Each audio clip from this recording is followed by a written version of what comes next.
कि ये निर्दलीय विधायक, तीनों निर्दलीय विधायक तो सरकार पे और जनता पे बोझ तो ये डाल रहे हैं। इन तीनों उपचुनाव में जो मर्जी परिणाम होगा सरकार के ऊपर कोई असर पड़ने वाला नहीं है। और अगर सदन में भाजपा का टिकट लेके आ भी जाएंगे तो भी तो सदन में कांग्रेस के खिलाफ वोट देंगे।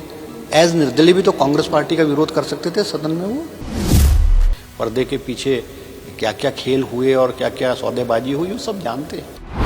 हिमाचल की जनता ने जो ये दल बदल वाले लोग हैं और जो पैसे दे करके राज्यसभा में जिन्होंने वोट दिया है, उनके मुंह पे जो है करारा तमाचा मारा है कि लोकसभा चुनाव में कांग्रेस की परफॉर्मेंस 2019 से बेटर रही है। हाल ही में हिमाचल प्रदेश में लोकसभा और उपचुनाव खत्म हुए हैं और एक बार फिर हिमाचल प्रदेश उपचुनाव की प्रक्रिया से गुजरने वाला है, क्योंकि चुनाव आयोग की ओर से एक आदेश जारी किए गए हैं जिसमें 3 सीटों पर उपचुनाव होने वाले हिमाचल प्रदेश में किस तरह की प्रक्रिया रहने वाली है और कांग्रेस फिर से कितनी तैयार है इस चीज को लेकर। हमारे साथ बातचीत करने के लिए कैबिनेट मंत्री हर्षवर्धन जी मौजूद है। सबसे पहले तो जानना चाहेंगे सर कि अभी हाल ही में ही चुनाव खत्म हुए हैं, अभी एक बार फिर से चुनावी प्रक्रिया में हिमाचल प्रदेश जाने वाला, कितने तैयार हैं आप इसके लिए? देखो, आज ही ये सबको पता लगा कि इलेक्शन कमीशन ने जो अलग अलग राज्यों में अलग अलग वैकेंसीज हैं उनके लिए आज नोटिफाई किया है। नोटिफाई तो कर 14 से होगा, मगर उन्होंने डिक्लेयर किया तो हम तो ये एक्सपेक्ट कर रहे थे कि जो हमारे 3 इंडिपेंडेंट ने रिजाइन किए हैं उनके चुनाव जो है हरियाणा में अक्टूबर में चुनाव होने हैं तो उनके साथ होंगे। और मेरे ख्याल सभी पॉलिटिकल पार्टीज कोई भी इसके लिए तैयार नहीं थी। तो ठीक है, हम तैयारी करेंगे। और कांग्रेस विधायक दल की मीटिंग जो है मुख्यमंत्री जी ने 12 तारीख को रखी है। उस विस्तृत रूप से आगे की रणनीति जो है तीनों उपचुनाव के से संबंधित जो है वो उस पर चर्चा की जाएगी। क्योंकि कहीं ना कहीं जो निर्दलीय विधायक है उनका ये कहना था कि अगर पहले ही उनके जो इस्तीफे हैं वो स्वीकार कर लिए जाते तो शायद जो संसाधनों का आगे जब चुनाव प्रक्रिया में जिनका इस्तेमाल होना है वो शायद कम होता, इतना जो संसाधन है वो इस्तेमाल नहीं होता। नहीं, देखो ऐसा ना, वो तो अब उन्होंने रेजिग्नेशन सबमिट किए, स्पीकर को किए, स्पीकर साहब ने उसको एक्सेप्ट करना है, कब करना है वो स्पीकर साहब का विशेष अधिकार है। मगर प्रश्न ये पैदा होता है कि ये निर्दलीय विधायक, तीनों निर्दलीय विधायक तो सरकार पे और जनता पे बोझ तो ये डाल रहे हैं। चुने हुए विधायक हैं, इंडिपेंडेंट चुनाव जीत करके आए हैं और रिजाइन कर रहे हैं और दोबारा चुनाव लड़के फिर विधानसभा में आना चाह रहे हैं, जो कि पहले जिसके सदस्य हैं। उसके पीछे इनका मकसद क्या है? What is there intention? अब ये तो क्लियर है कि इनकी इंटेंशन क्या है। कोई प्रेशर है इनका योग्य। अब क्योंकि सरकार तो अब अस्थायी है, स्टेबल गवर्नमेंट है। आज 65 सदस्यों के सदन में कांग्रेस के पास 38 विधायक हैं। इन तीनों उपचुनाव में जो मर्जी परिणाम होगा सरकार के ऊपर कोई असर पड़ने वाला नहीं है। तो रेजिग्नेशन सबमिट करके तो इन लोगों ने जनता के पैसे का दुरुपयोग किया है, जनता के ऊपर बोझ डाला है। अगर ये कांग्रेस के खिलाफ और सरकार के खिलाफ विधायक हैं और अगर सदन में भाजपा का टिकट लेके आ भी जाएंगे तो भी तो सदन में कांग्रेस के खिलाफ वोट देंगे। एज निर्दलीय भी तो कांग्रेस पार्टी का विरोध कर सकते थे सदन में। वो तो अब ये तो कोई प्रेशर होगा, क्या कारण होंगे, क्या बात होगी, क्यों इन्होंने त्याग पत्र दिए और जिस तरह की चर्चाएं हैं पर्दे के पीछे क्या क्या खेल हुए और क्या क्या सौदेबाजी हुई वो सब जानते हैं।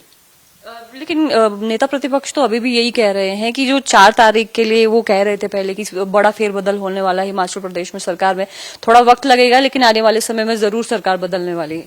नहीं, देखो, जयराम जी तो बजट सेशन के दौरान भी ये कह रहे थे सरकार गिर जाएगी, भगवान भी सरकार को नहीं बचा सकता।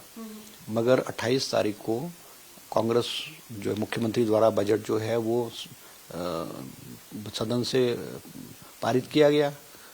उसके बाद जो है वो उपचुनाव हुए, 6 उपचुनाव हुए। 6 उपचुनाव में कांग्रेस पार्टी को 4 सीटें मिली हैं और 2 सीटें जो कांग्रेस की रही है वो भी बहुत थोड़े अंतर से रही है। तो हिमाचल की जनता ने जो ये दल बदल वाले लोग हैं और जो पैसे दे करके राज्यसभा में जिन्होंने वोट दिया है उनके मुंह पे जो है करारा तमाचा मारा है।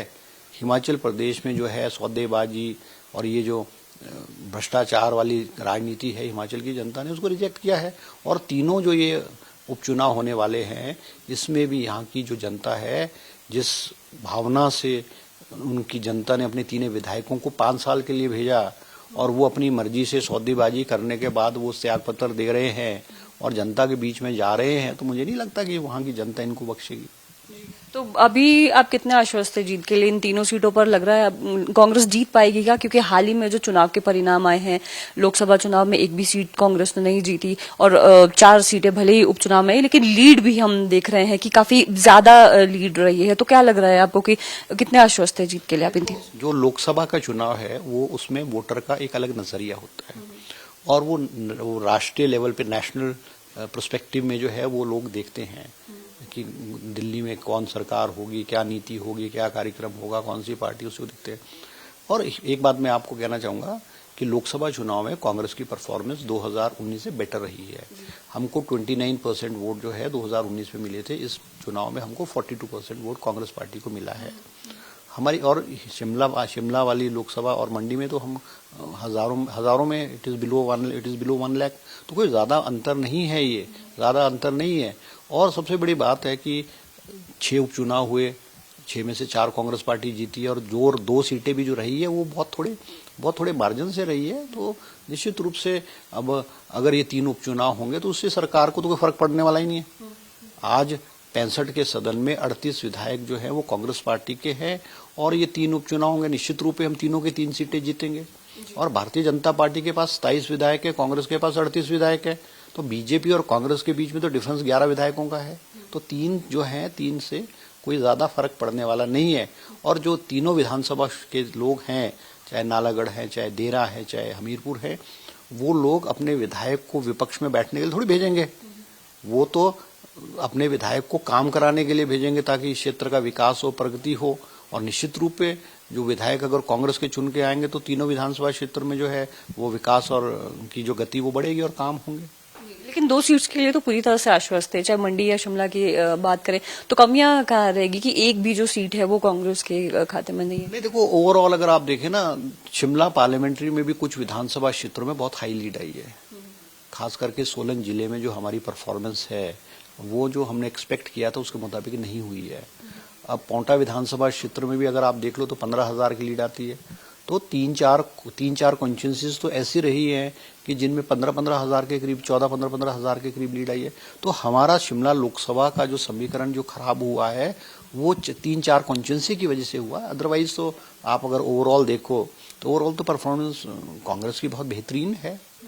तो सर कब तक डिसाइड हो जाएगा कि ये जो 3 विधानसभा क्षेत्र जहां पर उपचुनाव होने वाले हैं, प्रत्याशी कौन होंगे कांग्रेस के? नहीं, अब ये तो मैं नहीं कह सकता, ये तो मुख्यमंत्री और प्रदेश बैठकर निर्णय करेगी और कांग्रेस हाईकमांड जो है इन दोनों मुख्यमंत्री और पीसीसी प्रेसिडेंट से डिस्कस करने के बाद जो है वो कांग्रेस वर्किंग कमेटी जो इसमें फैसला करती है।